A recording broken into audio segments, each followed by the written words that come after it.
പകലുറക്കം പതിവാണോ? എന്നാൽ ഒരു സന്തോഷ വാർത്തയുണ്ട്. പതിവായുള്ള പകലുറക്കങ്ങൾ തലച്ചോറിന് ഗുണകരമാണ് പോലും. ഗവേഷകർ പറയുന്നത് ഈ ശീലം തലച്ചോറിൻ്റെ ആരോഗ്യം സംരക്ഷിക്കും, പിന്നെ പ്രായമേറുമ്പോൾ ഉണ്ടാകുന്ന തലച്ചോറിൻ്റെ ചുരുങ്ങൽ പ്രക്രിയയെ മന്ദഗതിയിലുമാക്കും എന്നാണ്.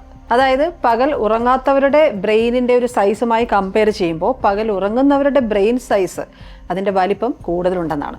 ഇത് ഏതാണ്ട് 2.5 മുതൽ 6.5 വർഷം വരെ കുറഞ്ഞ പ്രായത്തിലുള്ള ബ്രെയിനിന് തുല്യമാണത്രേ.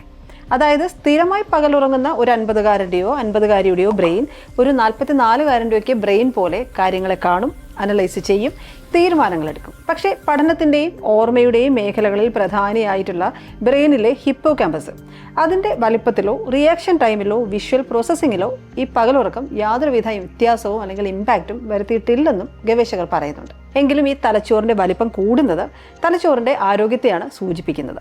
സോ ഡിമെൻഷ്യ, മറവി പോലുള്ള അവസ്ഥയൊക്കെ വരാനുള്ള സാധ്യതയും അങ്ങനെ കുറച്ചേ ഉള്ളൂ എന്നാണ് ഗവേഷണം പറയുന്നത്.